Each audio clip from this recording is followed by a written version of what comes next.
Primeiro livro dos Reis, capítulo 16. O Senhor Deus falou com o profeta Jeú, filho de Anani, e lhe deu esta mensagem a respeito de Baasa. Você não era ninguém, mas eu fiz com que você se tornasse o chefe do meu povo de Israel. E agora você pecou como Jeroboão e fez o meu povo pecar. Os pecados deles me fizeram ficar irado, e por isso vou acabar com você e com a sua família, como fiz com Jeroboão. As pessoas da sua família que morrerem na cidade serão comidas pelos cachorros, e aquelas que morrerem nos campos serão comidas pelos urubus. Todas as outras coisas que Baasa fez e todos os seus atos de coragem estão escritos na história dos reis de Israel. Baasa morreu e foi sepultado em Tirza, e o seu filho Elá ficou como rei no lugar dele. O profeta Jeú deu aquela mensagem do Senhor Deus a respeito de Baasa e da sua família, por causa dos pecados que Baasa havia cometido contra o Senhor.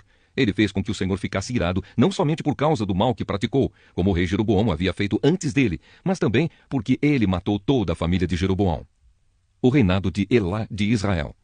No ano 26 do reinado de Asa, em Judá, Elá, filho de Baasa, se tornou rei de Israel e governou 2 anos em Tirza. Zinri, um dos seus oficiais, que comandava metade dos seus carros de guerra, fez uma conspiração contra ele. Certo dia, em Tirza, Elá estava se embebedando na casa de Arza, que era o administrador do palácio. Zinri entrou na casa, matou Elá e ficou no lugar dele como rei. Isso aconteceu no ano 27 do reinado de Asa, em Judá. Assim que Zinri se tornou rei, matou todas as pessoas da família de Baasa. Todos os seus parentes do sexo masculino e todos os seus amigos foram mortos. E assim Zinri matou toda a família de Baasa, de acordo com aquilo que o Senhor, por meio do profeta Jeú, tinha dito a respeito de Baasa. Por terem adorado ídolos e por terem feito com que o povo de Israel pecasse, Baasa e seu filho Elá haviam feito o Senhor, o Deus de Israel, ficar irado. Todas as outras coisas que Elá fez estão escritas na história dos reis de Israel. O reinado de Zinri de Israel. No ano 27 do reinado de Asa, em Judá, Zinri foi rei de todo o povo de Israel em Tirza, durante 7 dias. Os soldados israelitas estavam cercando a cidade de Gibeton, na terra dos filisteus. Eles souberam que Zinri havia feito uma conspiração contra o rei e que o havia assassinado. Por isso, naquele mesmo dia, ali no acampamento, eles escolheram Onri, o comandante do exército, como rei de Israel. Onri e todos os seus soldados saíram de Gibeton e foram cercar a cidade de Tirza. Quando Zinri viu que a cidade havia sido conquistada, foi para a fortaleza interna do palácio, pôs fogo no palácio e morreu queimado. Isso aconteceu por causa dos seus pecados contra Deus, o Senhor. Ele seguiu o exemplo de Jeroboão, que havia sido rei antes dele. Zinri desagradou ao Senhor por causa dos seus pecados e por ter feito o povo de Israel pecar. Todas as outras coisas que Zinri fez e também a sua conspiração estão escritas na história dos reis de Israel. O reinado de Onri de Israel. O povo de Israel estava dividido em 2 partidos. A metade deles queria fazer de Tibni, filho de Ginate, o seu rei, e os outros estavam do lado de Onri. Mas aqueles que estavam a favor de Onri ganharam. Tibni morreu e Onri se tornou rei.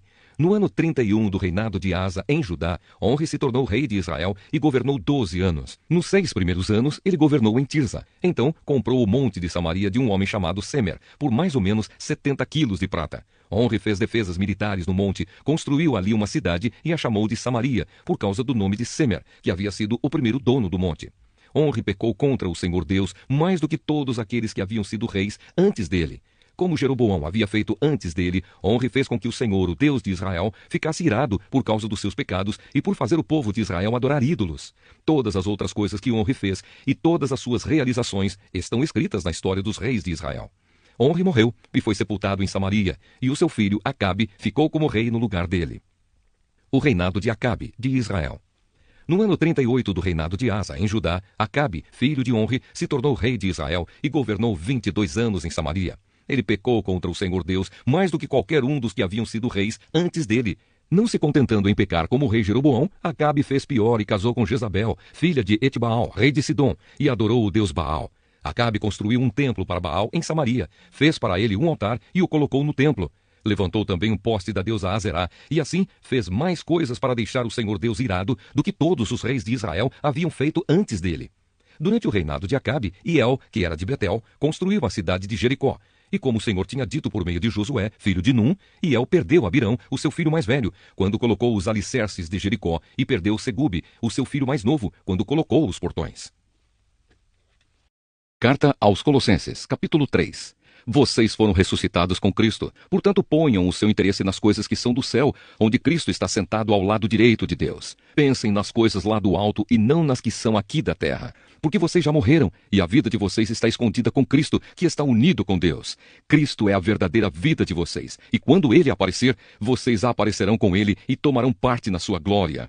A vida velha e a vida nova.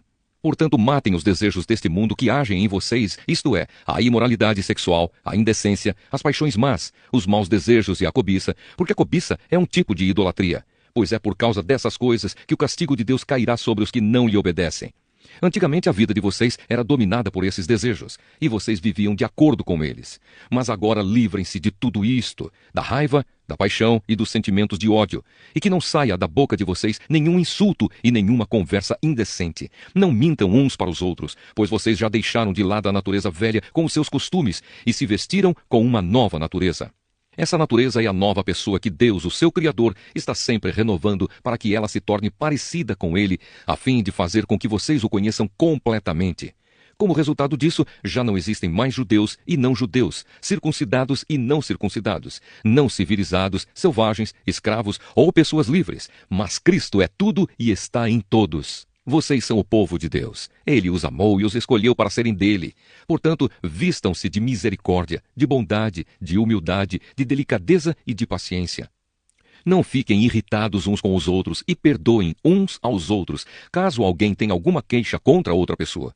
Assim como o Senhor perdoou vocês, perdoem uns aos outros. E, acima de tudo, tenham amor, pois o amor une perfeitamente todas as coisas. E que a paz que Cristo dá dirija vocês nas suas decisões, pois foi para essa paz que Deus os chamou, a fim de formarem um só corpo, e sejam agradecidos. Que a mensagem de Cristo, com toda a sua riqueza, viva no coração de vocês. Ensinem e instruam uns aos outros com toda a sabedoria. Cantem salmos, hinos e canções espirituais. Louvem a Deus com gratidão no coração. E tudo o que vocês fizerem ou disserem, façam em nome do Senhor Jesus e por meio dele agradeçam a Deus, o Pai. Viver bem com os outros. Esposa, obedeça ao seu marido, pois é o que você deve fazer por ser cristã. Marido, ame a sua esposa e não seja grosseiro com ela. Filhos, o dever cristão de vocês é obedecer sempre ao seu pai e à sua mãe, porque Deus gosta disso. Pais, não irritem os seus filhos para que eles não fiquem desanimados. Escravos, em tudo obedeçam àqueles que são seus donos aqui na terra. Não obedeçam só quando eles estiverem vendo vocês, procurando com isso conseguir a aprovação deles. Mas obedeçam com sinceridade por causa do temor que vocês têm pelo Senhor. O que vocês fizerem, façam de todo o coração, como se estivessem servindo o Senhor e não as pessoas. Lembrem que o Senhor lhes dará como recompensa aquilo que ele tem guardado para o seu povo, pois o verdadeiro Senhor que vocês servem é Cristo. E quem faz o mal, seja quem for, pagará pelo mal que faz. Pois quando Deus julga, ele não faz diferença entre pessoas. Ezequiel, capítulo 46. O rei e as festas. O Senhor Deus diz: o portão do leste que dá para o pátio de dentro deverá ficar fechado nos 6 dias úteis, mas será aberto no sábado e na festa da lua nova. O rei irá do pátio de fora para o salão do portão e ficará ao lado do portão. Enquanto isso, os sacerdotes oferecerão sacrifícios que serão completamente queimados, e também as ofertas de paz. Ali o rei deverá prestar culto e depois sair. O portão deverá ficar aberto até a tarde. No sábado e na festa da lua nova, todo o povo também se curvará e adorará o Senhor na frente do portão. No sábado, o rei deverá apresentar ao Senhor, como sacrifícios que deverão ser completamente queimados, um carneiro e 6 carneirinhos, todos sem defeito. Para cada carneiro que ele trouxer, dará a Deus uma oferta de 17,5 litros de cereais. E junto com cada carneirinho que for oferecido em sacrifício, ele dará o que quiser. Para cada 17,5 litros de oferta de cereais, ele deverá trazer 3 litros de azeite. Na festa da lua nova, ele oferecerá um touro novo, um carneiro e 6 carneirinhos, todos sem defeito. Junto com o touro novo e com o carneiro, haverá uma oferta de 17,5 litros de cereais. E junto com os carneirinhos, o rei dará o que quiser. Para cada 17,5 litros de cereais, serão oferecidos 3 litros de azeite. O rei deverá voltar do portão, passando pelo salão, como fez para entrar. Quando o povo prestar culto ao Senhor em qualquer festa, os que entrarem pelo portão do norte sairão pelo portão do sul, depois que acabarem de adorar. Aqueles que entrarem pelo portão do sul sairão pelo portão do norte. Ninguém sairá pelo mesmo portão pelo qual entrou, mas pelo portão do lado contrário. O rei entrará quando o povo entrar e sairá quando o povo sair. Nos dias de festa e de comemorações solenes, a oferta de cereais será de 17,5 litros por touro ou carneiro. E junto com cada carneirinho, o adorador dará o que quiser. Para cada 17,5 litros de cereais, serão oferecidos 3 litros de azeite. Quando o rei tiver vontade de dar uma oferta ao Senhor, seja uma oferta que deverá ser completamente queimada, ou uma oferta de paz, o portão do leste que dá para o pátio de dentro será aberto para ele. Ele fará a oferta do mesmo modo que fez no sábado, e depois que ele sair, o portão deverá ser fechado. A oferta diária. O Senhor diz: todas as manhãs deverá ser oferecido ao Senhor um carneirinho de 1 ano, sem defeito. Essa oferta deverá ser feita todos os dias. Também será feita todas as manhãs a oferta de 1,5 kg de farinha e, junto com ela, 1 litro de azeite para misturar com a farinha. As leis para essa oferta ao Senhor deverão ser obedecidas para sempre. O carneirinho, a farinha e o azeite deverão ser oferecidos ao Senhor todas as manhãs para sempre. O rei e a terra. O Senhor Deus diz o seguinte: se o rei der de presente uma parte das suas terras a um dos seus filhos, essa terra será do filho como parte da propriedade da sua família. Mas se o rei der de presente uma parte das suas terras a um dos seus servidores, essa terra voltará a ser do rei quando chegar o ano da libertação. A terra será dele e depois será dos seus filhos. O rei não deverá tomar nenhuma propriedade do povo. Das suas próprias terras é que ele dará terras aos seus filhos. Assim, ele não explorará ninguém do meu povo, tomando a sua terra. As cozinhas do templo. Depois disso, o homem me levou para a entrada dos cômodos de perto do portão, que ficavam de frente para o norte. São esses os cômodos santos dos sacerdotes. Ele me mostrou um lugar no lado oeste dos cômodos e disse: este é o lugar onde os sacerdotes irão cozinhar a carne, oferecida como sacrifício para tirar pecados ou culpas, e onde assarão as ofertas de farinha. Assim, nenhuma coisa santa será levada para o pátio de fora, onde poderia prejudicar o povo. Então ele me levou para o pátio de fora e me mostrou que, em cada uma das áreas dos 4 cantos, havia um pátio menor, com 20 metros de comprimento por 15 de largura. Cada pátio era cercado por um muro de pedra e encostados nesses muros havia fogões. O homem me disse: são estas as cozinhas onde os servidores do templo irão cozinhar os sacrifícios que o povo oferece. Salmo 102. Oração de um homem aflito. Oração de um homem aflito que, na tristeza, derrama suas queixas na presença de Deus, o Senhor. Ó Senhor, ouve a minha oração e escuta o meu grito pedindo socorro. Não te escondas de mim quando estou aflito. Ouve-me quando eu te chamar e responde depressa. A minha vida está desaparecendo como fumaça e o meu corpo queima como se estivesse no fogo. Estou acabado como a grama que foi cortada e pisada. Não tenho nem vontade de comer. Fico gemendo alto. Sou apenas pele e osso. Sou como um pássaro em lugares desertos, como uma coruja numa casa abandonada. Não consigo dormir. Sou como um pássaro solitário em cima do telhado. Os meus inimigos me insultam o dia todo. Aqueles que zombam de mim usam o meu nome para rogar pragas. Por causa da tua ira e do teu furor, as cinzas são a minha comida, e as lágrimas se misturam com a minha bebida. Tu me pegaste e me jogaste fora. A minha vida é como as sombras do anoitecer. Vou secando como o capim. Mas tu, ó Senhor Deus, és rei para sempre. Todas as gerações futuras lembrarão de ti. Tu te levantarás e terás pena de Jerusalém. Já é a hora de teres compaixão dela. A hora certa já chegou. Ainda que ela esteja destruída, os teus servos a amam. Eles têm compaixão dela, embora esteja arrasada. As nações temerão o Senhor. Todos os reis do mundo temerão o seu poder. Quando o Senhor tornar a construir Jerusalém, ele mostrará a sua glória. Ele ouvirá o seu povo abandonado e escutará a sua oração. Que isso fique escrito, para que os nossos descendentes saibam o que o Senhor Deus fez e para que o louvem aqueles que ainda vão nascer.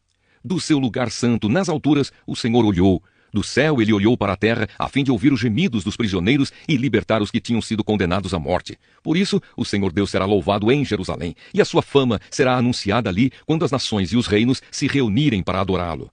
Ainda sou moço, mas Deus me tirou as forças e encurtou a minha vida. Ó meu Deus, tu que vives para sempre, não me leves agora antes que eu envelheça. No começo criaste a terra e com as tuas próprias mãos fizeste o céu. A terra e o céu vão acabar, mas tu viverás para sempre. A terra e o céu se gastarão como roupas. Tu os trocarás como se troca de roupa e eles serão jogados fora. Mas tu és sempre o mesmo e a tua vida não tem fim. Os nossos filhos viverão em segurança e os seus descendentes terão sempre a tua proteção.